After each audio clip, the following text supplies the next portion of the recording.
Underdog has an origin story, but it was never mentioned in the series. You can read about it in the book How Underdog Was Born, or watch I Did Not Know That recounted in his video on Underdog through the link in the description. Personally, I would recommend reading the book because I found it to be a very fascinating look into how cartoons were made back in the 60s. Although more serious than most episodes, we still get some good jokes here. I just pulled off my greatest robbery. Not the crown jewels. That's right. Not the crown jewels. A hubcap from Batfink's Battle Act. As silly as Batfink's explanation for escaping was, I actually really like it. In the world of cartoon logic Batfink lives in, it's deliciously ironic that Hugo going overboard was what saved our hero. And that last line just warmed the cockles of my heart. It's amazing how a show made almost 60 years ago on the cheap can have a more satisfactory finale than a big budget story-driven series from the 2010s. It's a good thing that Batfink went out on such a high note, because sadly for him this really was the end. Good night, sweet bat. Parting is such fun. Batfink unfortunately bombed on its initial release. Hal Seeger lost over $120,000 on the show, and that encouraged him to get out of producing television animation. But despite this, Batfink was still reran in syndication and eventually grew into a cult classic, especially in the UK, to the point where they got the complete series on DVD 3 years before America did. Batfink was not just one of the best animated series at the time of its release, it would remain so throughout the 70s. Despite its lasting quality, Batfink has not been referenced as much as other shows of its time, which baffles me as it was at least as well made as any of them. I'd even go as far as to say that it was better than any Batman cartoon made before 1992. I can count the number of times I've seen Batfink referenced on one hand. There's one of my favorite Mystery Science Theater 3000 moments. My wings are like a shield of steel. Batman and Harley Quinn has what might be a Batfink reference during the best scene. It's possible the writers had no idea there already existed a character with the same name, but I like to think it counts regardless. You put a lot of our buddies in the slammer, Batfink. The only other one I could find is unsurprisingly on the UK variety show Your Mother Wouldn't Like It, during a pretty spot-on live-action version of Danger Mouse. You're on your own, Danger Mouse. Well, that's all right. My wings are like a shield of steel. That's Batfink. Oh, yes. Underdog, on the other hand, gets referenced a lot, including in one of my many favorite Danger Mouse episodes, Pinfold BF. Diem's sidekick Pinfold swallows a pill that transforms him into the Blue Flash, an Underdog-esque superhero complete with baggy costume and constant rhyming. A superhero's how I'm feeling. Hope the chief's not cross about his seeding. But now the real me has been unfurled, and I'm the greatest in the world. Then again, that Underdog parody in the Animaniacs episode Back in Style was so mean-spirited I had to ask myself, is Batfink's obscurity really such a bad thing?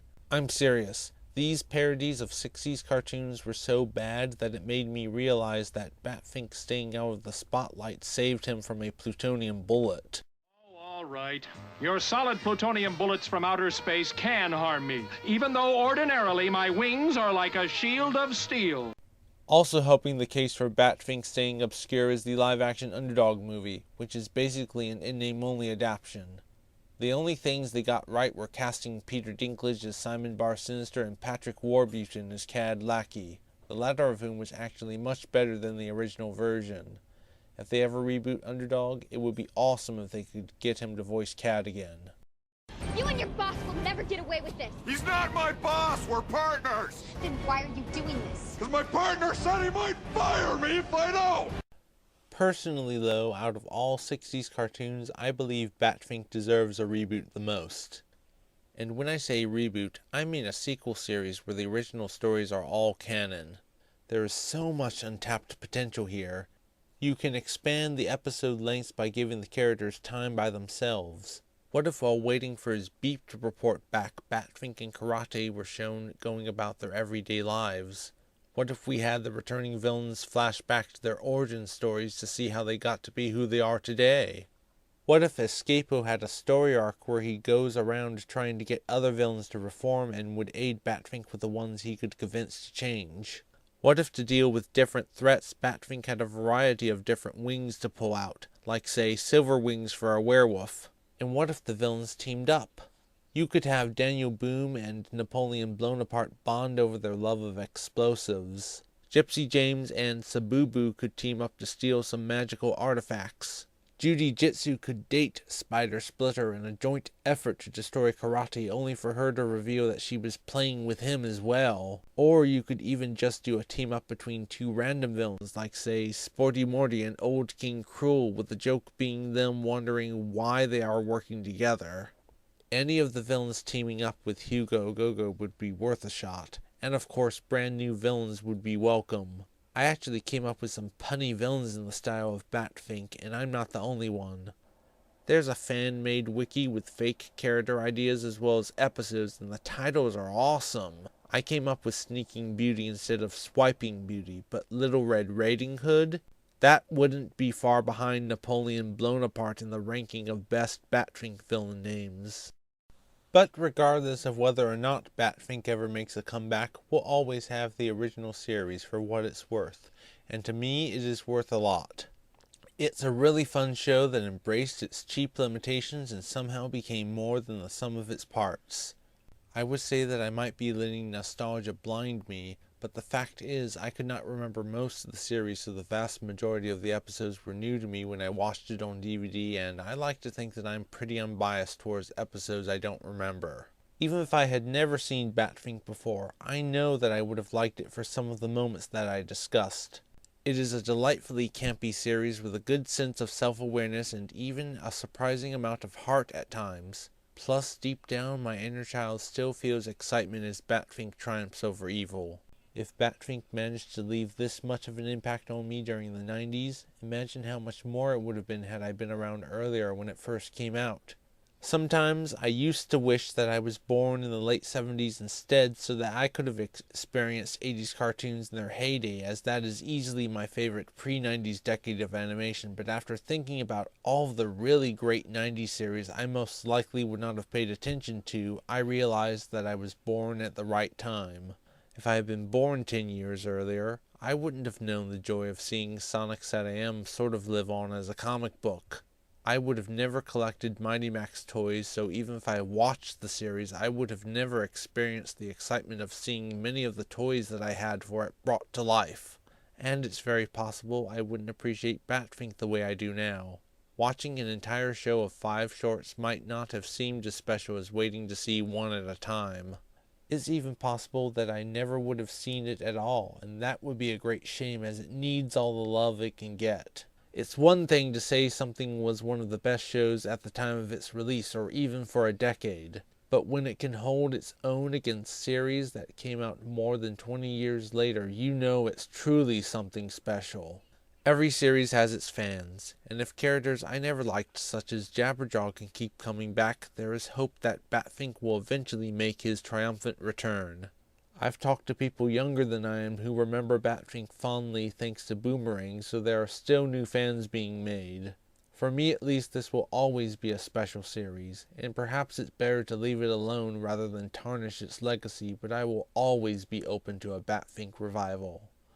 I appreciate Batfink for giving me something to really look forward to on Wienerville, teaching me the patience of waiting for a segment that I love to come on, and further reinforcing my belief that great joy can be found in older shows. While there are definitely better animated series out there, Batfink is my favorite animated bat, and I don't think that will ever change. Fly on, Batfink. May your wings of steel never rust. Your rust dust cannot harm me. My wings are like a shield of steel. But steel rusts. Speaking of rust, let me address a continuity error the writers made. In Out Darn Spot, Batfink says that his wings aren't stainless steel, but later when he fights Buster the Ruster, he claims his wings are stainless steel, which makes them invulnerable to his rust spray. Here's my explanation. Batfink's wings are not stainless steel. He just used a rust-proof spray on his wings to protect them. He didn't say it to Buster because he didn't want him to wash the spray off like Magneto did. This episode does come after Magneto the Magnificent in the official episode order, so it looks like that theory checks out. I'll take my no prize. Just two last things I want to say before I wrap up. One is that, as much as I loved Batfink, I always had a nagging feeling that he was destined to be obscure even as a kid.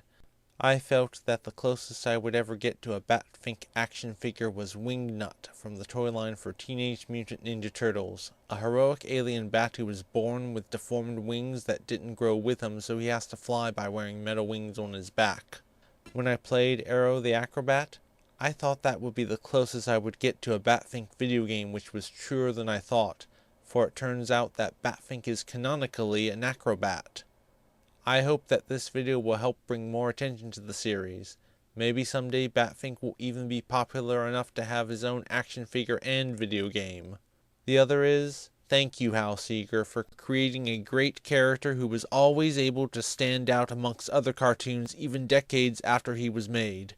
Rest in peace.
But really, can't someone else save the world this month? You mean just let the Avengers or Thor get irradiated and pulverized instead of us? Ever hear the phrase overly responsible, Reed Richards?